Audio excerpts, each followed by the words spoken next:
So, what's up with you and this Monroe guy? Kemon asked as we walked out of the music room. I inhaled. I didn't think I would ever have to have this conversation with my band. The five of them was not giving me their full, undivided attention. So much for me hoping Ema Hill's statement about Pam fancying herself in love with Monroe would slide past them. Leave it to Kemon to catch it though. Look guys, I made a lot of mistakes in my youth. I tried to talk low so that the other choir members who were also leaving out the building wouldn't hear me.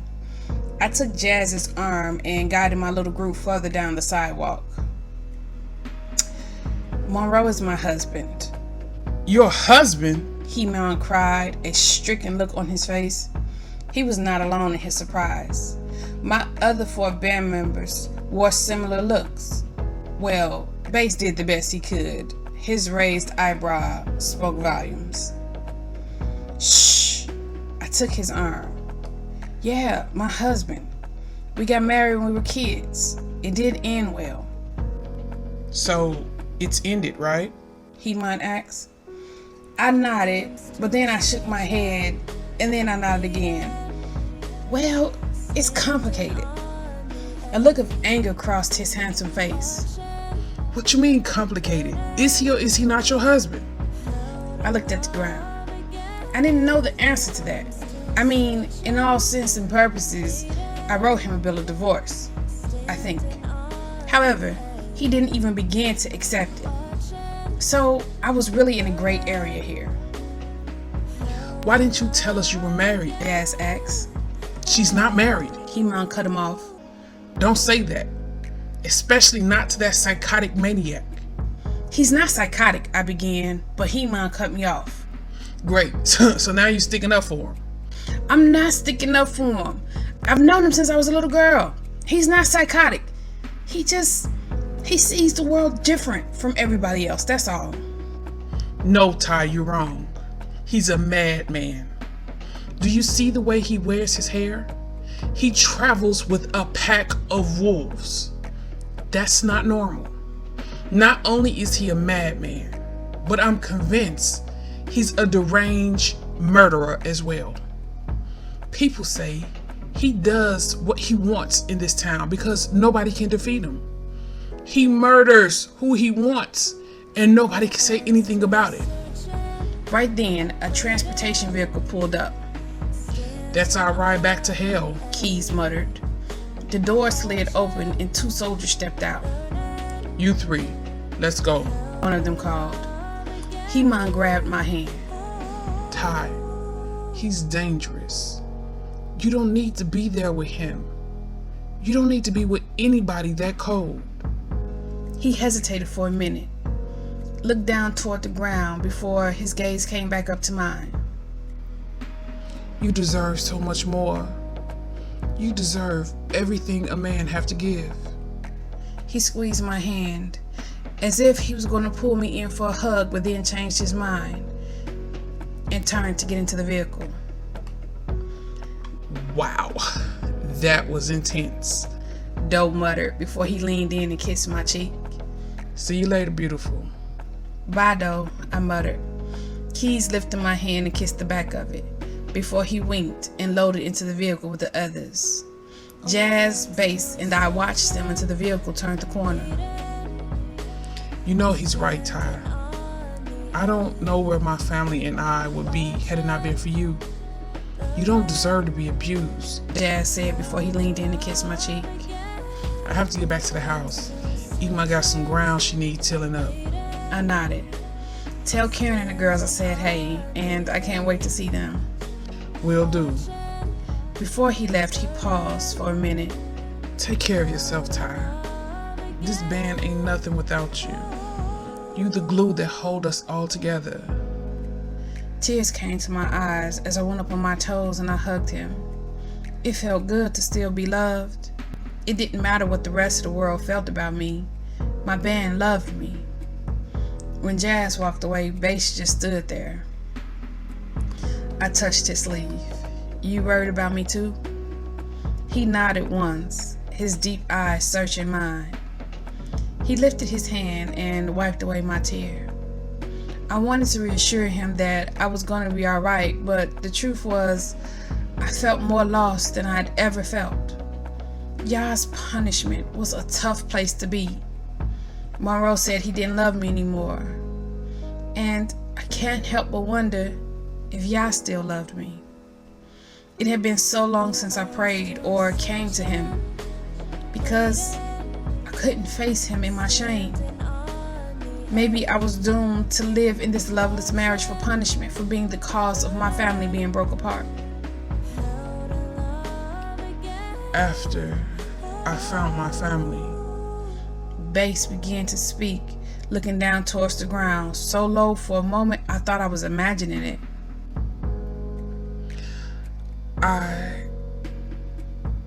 I wanted to die.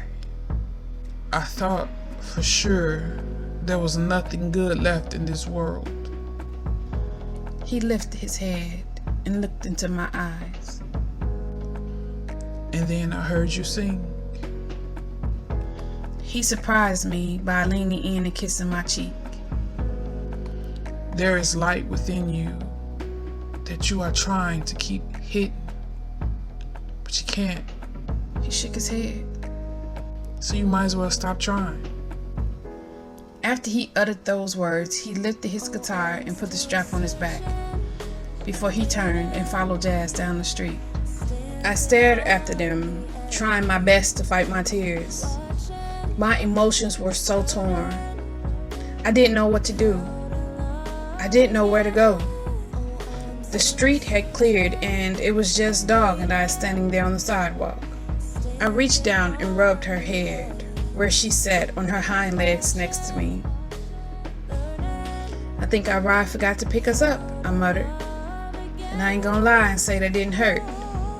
The Monroe I used to know would have been out here waiting for me. I looked down the street both ways, completely clueless about how I was going to get back up that mountain.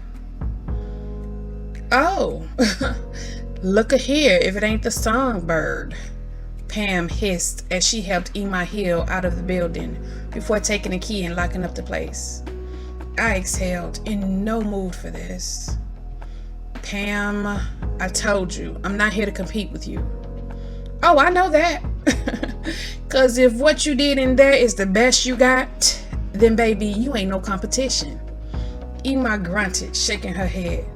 "Pam, that ain't no way to talk to a sister and fellow servant," she scolded her. "You right, Ema. That ain't no way to talk to a sister or a fellow servant. But this here ain't no sister of mine, and she ain't no servant. She a thief, and a loose woman that abandoned her husband." I balled up my fist, and I bit down on my cheek. Yeah, I could mop the street with this chick right now, but that ain't how my father trained me. As a warrior, you never use your skill against civilians who have no training, he would always say. Pam was a big bone sister, but if I start hitting her, her weight would not matter. "Look, you don't know me. You don't know nothing about me. So before you go spouting stuff you know nothing about, I suggest you do a little research," I told her, trying to be the shepherd, praying she didn't cause me to be the lion. She put her hand on her hip. "Baby, I don't need to know nothing about you, 'cause I know all there is to know about Monroe. You see, it's been me taking care of him in your absence." I squeezed my fist tighter. I was about to hit this chick in her throat, trying to be damned. "It's been me making sure he eat at night. Me making sure his house stay clean." As she talked, she took several unwise steps closer to me, rolling her neck as if she didn't know I would break it. And when he seems really troubled, it's been my voice pulling him through. Oh, hell no! That was it. I took my guitar off my back, leaned it against the tree. Ema, sensing it was getting ready to be a homicide up in this piece, stepped between us, waving her cane in an attempt to stop these flying fists of Judah. "You two stop this madness right now. We are not of the world to be out here acting like harlots fighting on Skid Row over some man. Iman, I'm just trying to reveal this fraud for what she is.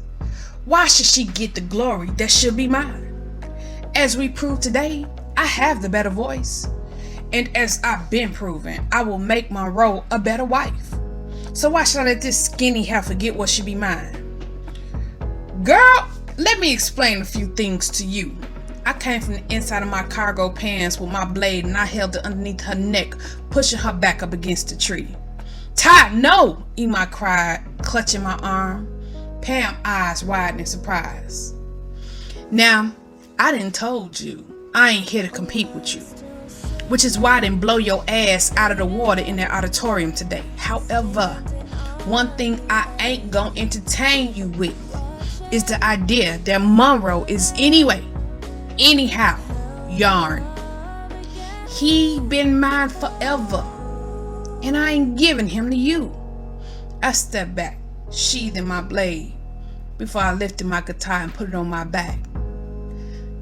But, I do appreciate you looking out for him in my absence though. Then I turned and walked away, instantly ashamed of my actions. Those tears I had been holding back broke free. I was in so much pain that I didn't know what to do. There were telltale signs of Pam's presence in Monroe's home. The vegetable stew I had found in the Tupperware bowl. Monroe was an alright cook when he could see. He didn't suddenly turn into Chef Boyardee after going blind. I let my tears fall. I didn't try to dry them. It kept the few people I passed from speaking to me. I felt like running, but there was nowhere to go. All the people I had left in life was here. What made it so much worse was wondering if Yah was still with me. I know for a fact I was being punished, but the way it was happening made me feel discarded. For so long I had avoided facing Yah. Distractions came easy when you were surrounded by danger on all sides, and it was your job to keep your people safe.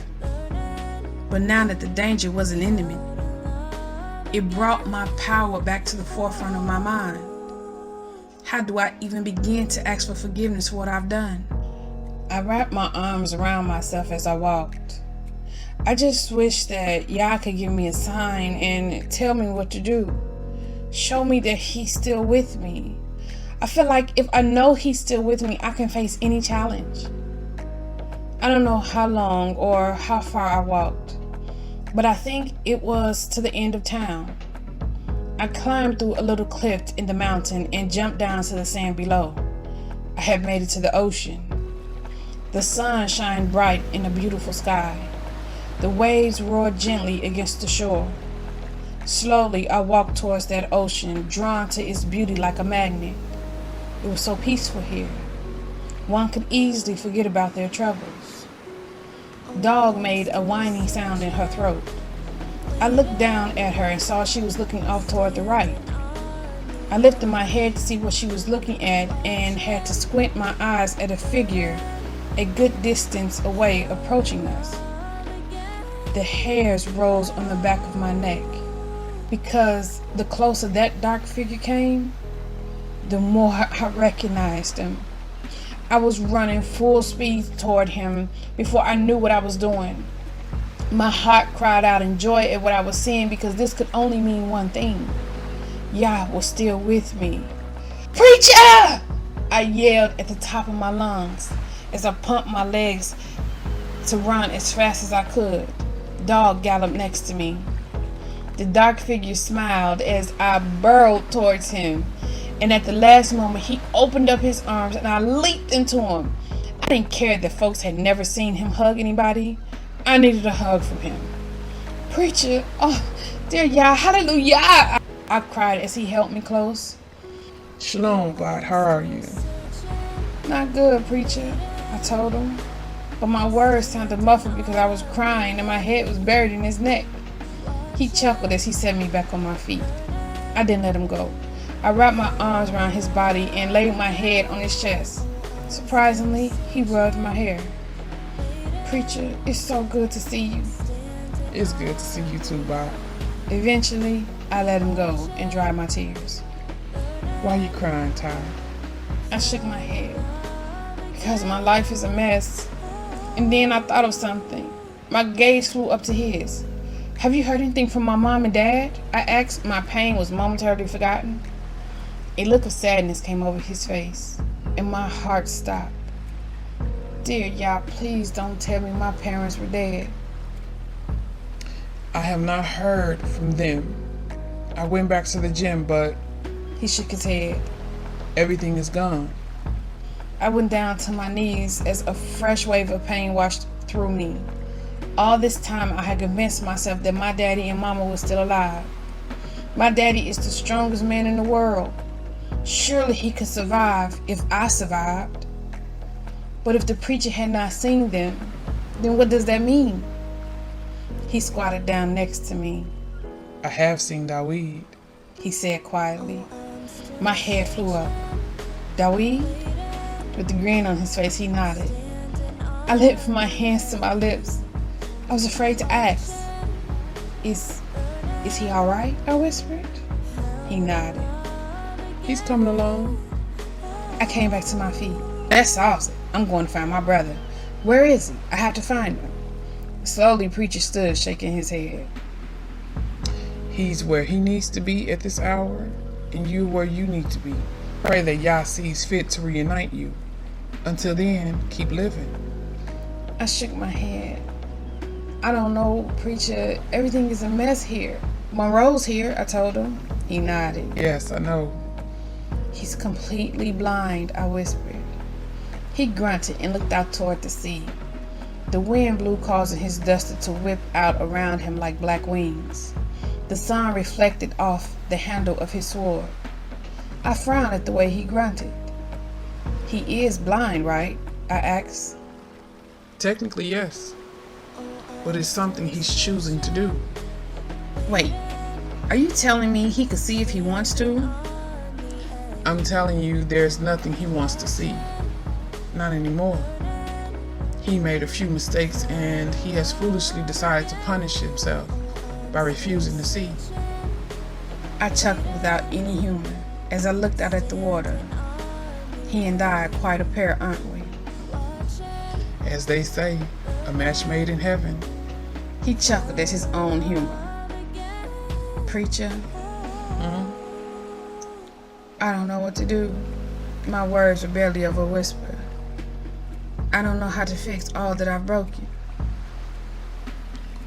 You know one of the things I admire about you? I looked up at him surprised. I had no idea the preacher admired anything about me. Me? I asked, pointing to myself. He chuckled. You, Bart.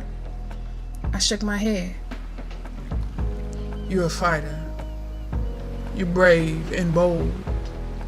You carry the perfect combination of both of your parents.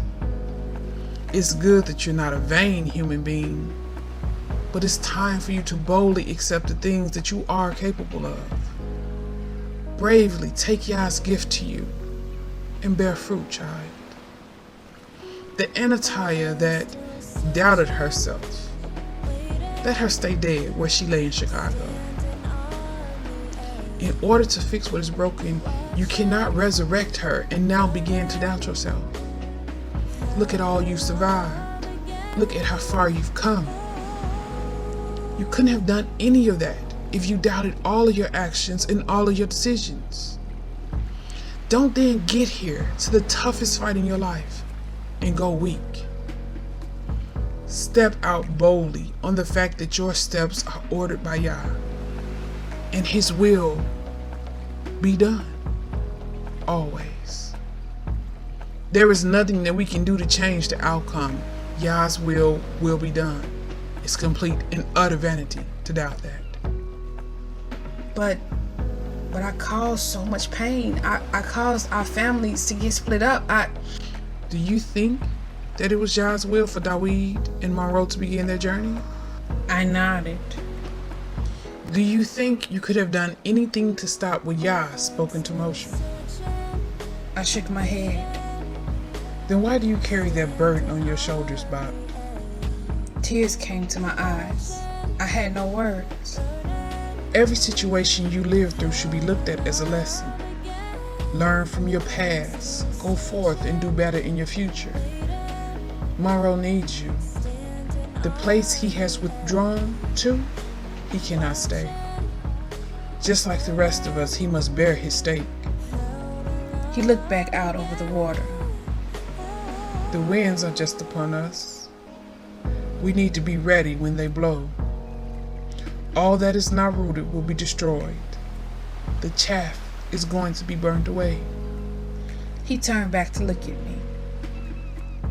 You can help him see again. Just give him something to look forward to. He smiled at me, and then did something I don't think anybody has ever seen him do. He said goodbye. I'll see you around, daughter. My mouth dropped as I watched him turn and walk away, and it continued to hang open as he disappeared on down the beach. Slowly, I turned to look down at Dog, who was looking up at me with her tongue hanging out. He said bye to me. She tilted her head and gave me a look that said, whoopee-doo. I chuckled, looking back to where he disappeared. I wanted to run after him and hold on to him. Seeing him reminded me of home. But my mama once said, holding on to the preacher is like trying to hold on to the wind. He came and he went as he pleased. I looked back at the water, feeling myself being re-energized. The preacher had pretty much said the same thing AnatiYah had said. Of course, in a clearer, spiritual way. His words were true. I no longer doubted myself. I know I am worthy of Monroe's love. I just needed to make him remember that he felt the same way. A plan began to come together in my head. It's like suddenly the block that had been there was lifted, and the only thing I could say was hallelujah. But first things first. Still facing the ocean and home, I hit my knees to do something that was long overdue. I prayed.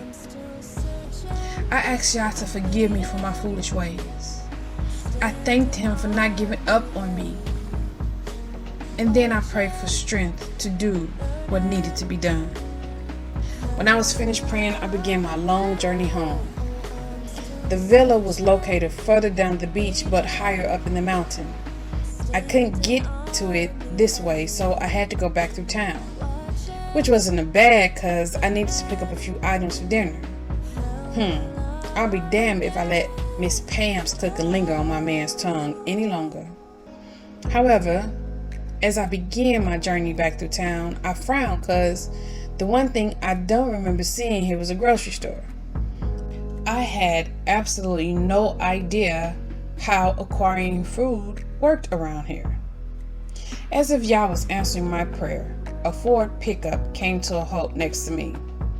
Hey, sister-in-law, Shalom. You need a lift? I smiled. Just the man I needed to see. Jump in the back, dog, I said, gesturing toward the bed of the truck. With powerful legs, she leaped into the bed of the truck. I opened the door and slid in the seat. You know I'm not your sister-in-law yet. I sure pray you remember that. He chuckled as he put the car in drive. It won't be long, he promised. Wow, you're pretty sure of yourself. I really hope you don't try to force my sister into doing anything against her will. Oh, I promise, I will kill you. He turned to look at me with a grin on his face. When he didn't see a returning smile, his grin disappeared. Goodness, you're violent. Yup, remember that. Now, what do you folks do about groceries around here? It took him a while to speak, as he sized me up. We encourage everybody to try to grow as much as their own food as they can. On Tuesdays, we do something of a farmer's market, where folks can gather and trade their overstock. We have a good supply of rice and oats and things like that in our storehouses, but our numbers are growing, so I don't expect that to last too much longer. He took his finger and massaged his right temple as he spoke. Obviously, this was something that was worrying him a bit. Do you fear that the food supply will run out here? He exhaled. always a coati. It's one of my constant fears. It keeps me up at night. Shaking his head slightly, he continued. But it's something I'm a bit ashamed of. Yahuwah has assured me that we will be fed, and yet I doubt. I put my hand on his shoulder, understand where he coming from. A very wise man told me that Yah's will be done, and that it was complete and utter vanity to ever doubt that. If it's Yah's will that we be fed, then that's what's going to happen, Aki. But if it's his will that we go without, then there ain't nothing that you or your worrying can do about it. He turned his head and looked at me for a minute. With a slight grin on his face, he nodded. Yeah, you're right. He chuckled. Told I needed to hear those words. Besides, you just so happen to have the girl that can grow anything, anywhere, living in your house with you. He looked at me again, surprised. Oh yeah? I nodded. Yeah. You get Guinea some seeds, and she'll grow enough food for everybody here. He frowned. At the very least, for our two households. She's already going to have her hands full with trying to keep up with Yaakov. I don't want her to wear herself out. I looked at his profile as he drove. His words make me feel a little better about my sister being in his house. He stopped by the storehouse to get me a month's supply of rice and oats, and some other grains for bread. Then he stopped by one of the Ima's house, who always had a surplus of produce, and she gladly gave me some carrots and leeks, onions, kale, and mustard greens, a few peppers, and a couple eggs, which was enough to hold us off to the farmer's market on Tuesday. And you're welcome to come over and borrow anything else you need. We don't have much, but the little we do have is yours, the judge said when he pulled his car into his driveway. The villa was just a short walk away, so I didn't mind. There is one thing I'm going to need from you. Quietly, Dog and I let ourselves into the house.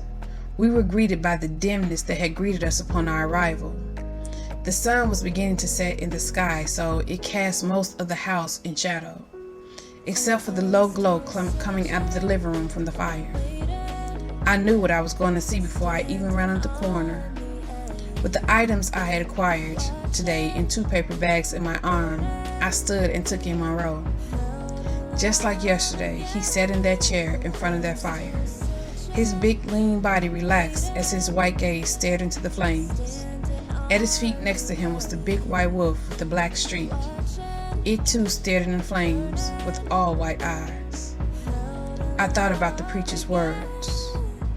The place he has gone, he cannot stay. Although Monroe's body was here, his mind was far away. Are you hungry? I asked, testing out my theory. Nothing budged on him. Not one little twitch that let me know he heard me. Neither did the wolf by his side move. However, the other 5 or 6 wolves that had been resting their heads on their paws lifted it to stare at me, their tongues hanging out. Are you guys hungry? I asked a little hesitantly because I had no idea what Monroe fed them. Dog whined in her throat. I know she may be hungry. The only thing she had eaten was whatever it was that little Jacob had found for her this morning. I, on the other hand, hadn't eaten anything all day. I've kind of gotten used to being hungry. In this day and time, a meal wasn't promised. Well, okay, I guess let's figure this thing out. I walked into the kitchen and flipped on a light. It was very dim because it was only one bulb. After I put the grocery bags on the counter, I began to look through the cabinets for whatever food little Jacob had found to feed Dog earlier. As I opened the cabinets to examine them, I found more proof that Pam had been here. Monroe wasn't an organized man when he could see. These cabinets were well organized. However, I could no longer linger on that thought because after touching the last cabinet, the whole pack of wolves rushed me, taking me by surprise as they began to whine in their throats and rub their big bodies against me, nearly taking me off my feet. I laughed as I grabbed onto the counter to stay afoot. Let me guess. This must be the cabinet with your food in. Okay, sit, I cried, because they were so excited. Several of them stood on their hind legs and tried to force me down. I laughed as one of them butted me behind my knees and took me down completely. Another licked my face, my hands. Several of them rubbed their noses in my long braids. I laughed out because they were tickling me and knocking me about as if I was a part of their pack. Hey, I yelled, trying to fight through the furry bundles. Even Dog had joined them in the melee. I held up my hand. Sit, I cried, but they continued to swarm me, tickling me with their noses and tongues. Goodness, I didn't even think they liked me. Sit or no food. They all came to a halt and sat on their hind legs around me. Well, goodness, okay. I came to my feet and straightened out my clothes. Then I opened the cabinet. They got to their feet and started wagging their tails. Sit, I told them, and grudgingly, they sat back down. I looked in the cabinet and saw a big box with a sealed bag in it. When I opened the bag, I saw that it was big chunks of some kind of jerky. I took out a piece for each of them before sealing the bag back. The buggers snatched the jerky out of my hand and ran off, all except Dog, who went to work on her piece by my foot. Well, y'all could have at least said thank you, I called after the users. Since I was covered in wolf fur and slob, I guess I would start off in the shower. As I passed the living room, I looked in on Monroe. He and the wolf at his feet had not budged. The other wolves were now spaced out in various places around the room eating their dinner. I took the stairs up to my room 2 at a time. I had a plan for my outfit tonight. Preacher said give him something to look forward to, and that's just what I was going to do. I dug around in my bag before I found a little pair of jean shorts. These were some short shorts. Then I took out a hot pink tank top. I ain't worried about underwear. After my shower, I moisturized myself with a little of the grapefruit scented body butter. There wasn't a lot in the jar, so I had to use it wisely. Then I slid into my jean shorts that I hadn't worn in 10 years. The last time I wore these, I was a lot smaller. They fit really tight now. I smiled. Perfect. Then I put on that pink tank top. I had filled out a lot since Monroe had last seen me. Obviously, I had been a late bloomer. When last he saw me, I was barely in a B cup. Now, I was a D cup. I wonder what he would think about that change. I moisturized my braids and put them in a high ponytail on top of my head. They still fell nearly to my waist. Once I was done, I walked barefoot to the kitchen and got dinner started. Tonight, I was going to make a simple vegetable soup with rice. Tomorrow, though, I was making greens and cornbread. I licked my lips. I ain't had greens and cornbread in over 10 years. Once I got dinner going, I went to the bag I had got from next door. AnatiYah was still mad at me and barely talked to me. That was alright. I'll go over there tomorrow and apologize to her. Out of the bag, I pulled the razor and the pair of scissors. I went back upstairs to get my comb and hair oil. Then I got a small bowl of soapy water and a towel and situated all my supplies on a chair I had pulled next to Monroe. For a moment, I stood looking down at him, biting my lips as I fought my fear. Then I grabbed a hold of the back of his chair, put my foot on the side of him, and lifted myself till I stood on his chair over him. And then very slowly, I eased down to straddle his lap. He didn't budge. His fierce white gaze stared straight at me. I inhaled. Dear Yah, give me the strength. I'm not gonna lie and say I was not afraid of this new, older, sterner version of the boy I fell in love with. Whereas before he had been all smooth and breezy, he was now tough with rough edges. I licked my lips. Come on, Ty, you can do this. But what if he wakes up and throws me off his lap? I wondered. Then I remembered the preacher's words.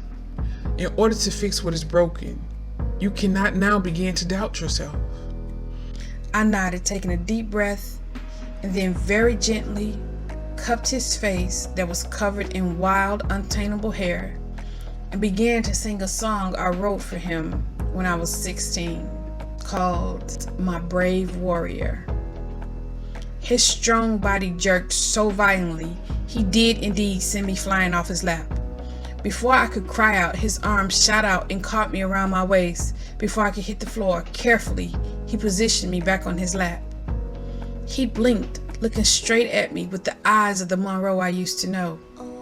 His gaze widened as he took me in. Slowly, he sat up straighter in his chair, bringing me with him, his hungry eyes taking me in like I had only seen him do once before, the first time he'd heard me sing.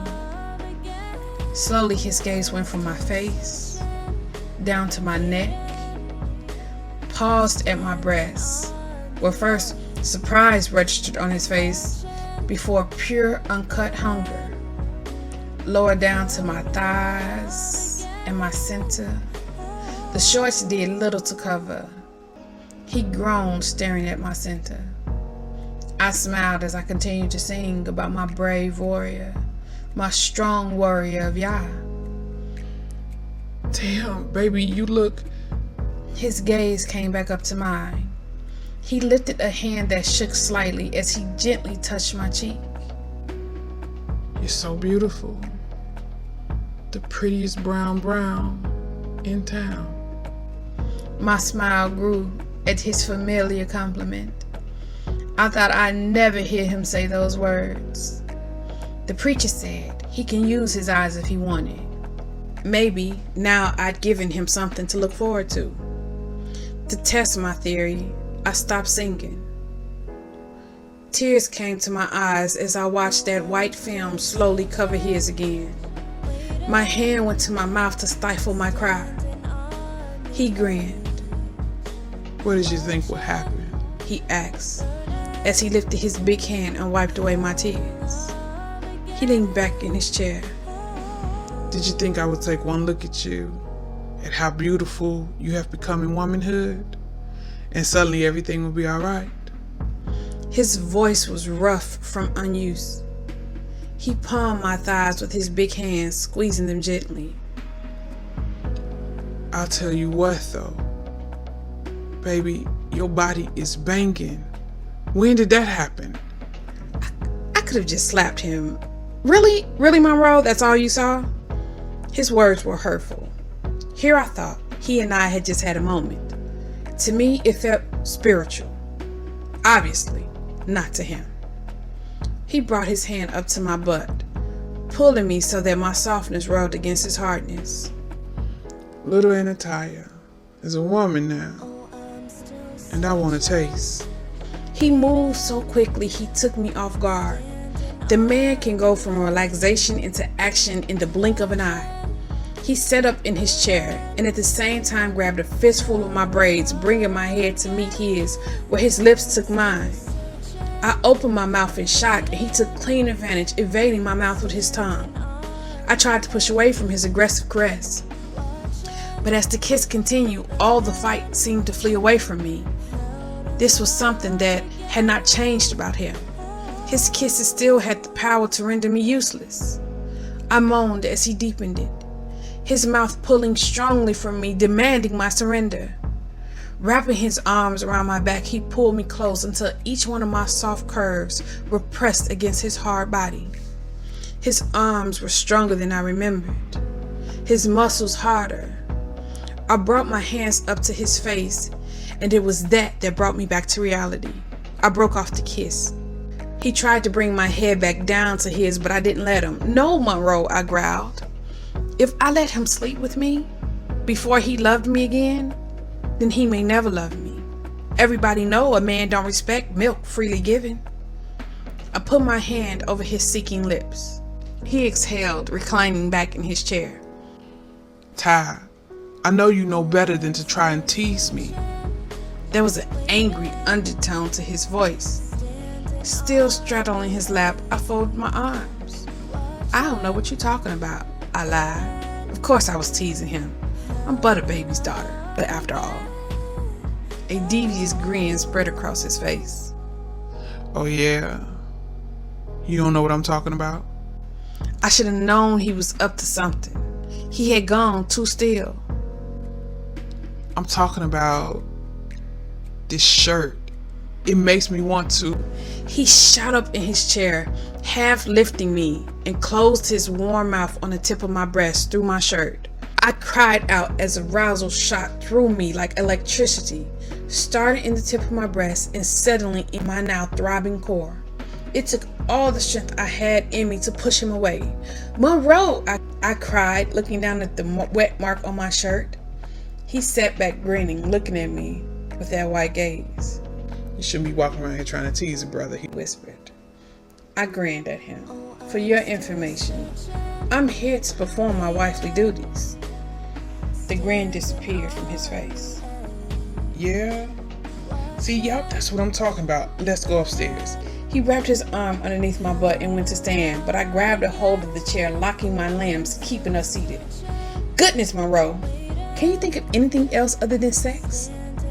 He shook his head. "Not when you're around." I didn't know if I should be honored or offended by that. "The wifely duty I am here to perform is this." I reached down and picked up the pair of scissors off the chair. He frowned, staring in the general direction of the scissors, as he lifted his hand and let his big palm caress my arm as it slowly traveled up until it settled on the scissors. I could not stop the shiver that went through me. He touched the scissors until he could figure out what they were. "Scissors," he muttered. "That is correct." "What you need those for?" "You, my brother, need to be groomed." His frown deepened. "Why? I'm clean." "You may be clean, but have you seen yourself lately?" Too late, I realized what I had said. He gave me a look that said, "Duh." "No, I haven't. What do I look like?" "A wild man. Can you feel that your hair is all over your head? And your beard is out of control. The only thing visible on your face is your eyes." He chuckled, settling back in his chair. "Leave it be. My looks upset my wife." Those damn tears came to my eyes again. So I was the reason he was walking around looking like a barbarian. I needed to fix this. Meaning, I had to put myself out there. I had to expose myself to him. I had to expose myself to pain of his rejection. "No," I whispered, bringing my hands up and rubbing them through all their hair. "Your looks do not upset your wife.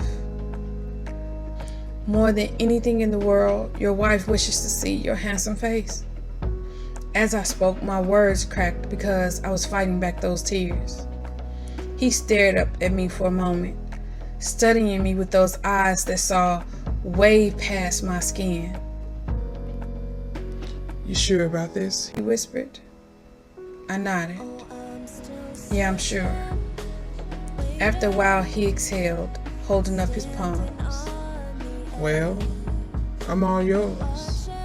You may perform your wifely duties."